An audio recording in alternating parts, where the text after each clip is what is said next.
menu. "In all seriousness," he said, his voice dropping the teasing tone, "I got a horse that needs help. Wondered if you'd drop by next week and take a look at him." Oh, no. She wasn't stepping foot on Dylan's property again. Not after last time. "I'm busy next week." "It's my best horse, Braveheart. He's got moon blindness." "I'm not a vet. Have Merle look him over." "He did." There was something in his voice she couldn't define, and didn't care to try. "He thinks I ought to put him down." Annie lowered her menu. Dylan's dimple was long gone. "Is he blind?" "Not completely, but he will be. Started bumping into things in the spring, and by the time it was diagnosed, it was too late. He's not himself now. Spooks easy. Won't let anyone near, not even me." His eyes pulled her in. She'd never seen him without that cocksure grin, much less with that sober look in his eyes. "Careful, Annie." She looked away, toward the dance floor where her best friend, Shay, was dancing with her husband. They moved like two pieces of the same puzzle. She wondered how long it would take that cowboy to erase the pretty smile from her friend's face. In her experience, it wouldn't be long. "Annie?" She pulled her eyes from the couple.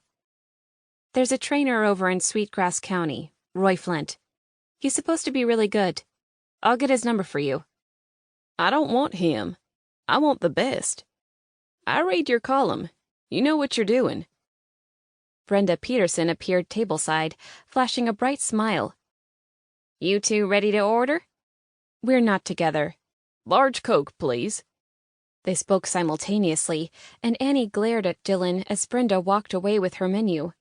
Never mind that she hadn't ordered yet. Dylan propped his elbows on the table. "I can't put Braveheart down, but he needs a lot of work, and I don't have the time or expertise." Annie leaned back, putting space between her and those puppy dog eyes. She was a sucker for a horse in distress, but if she was at Dylan's place for days on end, she'd be the one in distress. Besides, getting him to pay up last time had been like collecting pollen from the wind. "You're right," Annie said. "It is going to take a lot of time. Time I don't have right now." He leaned in, trained those laser precision eyes right on her. Heaven have mercy. It was easy to see why he made women lose their wits. What was God thinking, combining all those rugged good looks with cowboy charm and tossing in dimples for good measure? "I want you," he said. The double meaning, intended or not, was a needed reminder. She pulled the napkin from the table and spread it across her lap. "Roy can help him, I'm sure of it. I'll get his number for you Monday." Someone nearby cleared his throat. John Oakley had somehow arrived unnoticed, thanks to Dylan's annoying habit of usurping her every thought. "Hello, Annie." John bent and placed a kiss on her cheek. "Hi, John." Annie couldn't tear her eyes from Dylan, whose left brow had shot up. "Oakley?" Dylan nodded, coming slowly to his feet. He towered over John, who looked out of place at the chuck wagon in his banker clothes. "Dylan, thanks for keeping my date company." His flat smile and flaring nostrils said otherwise. "Any time, Oakley, any time." Dylan's gaze held hers for a beat too long, the corners of his lips twitching in a way she was sure annoyed John. "Annie, talk to you Monday." He pointed at her, winking. "And don't think I've given up." Warmth flooded her face as John sank into the chair and jabbed his glasses into place with his index finger.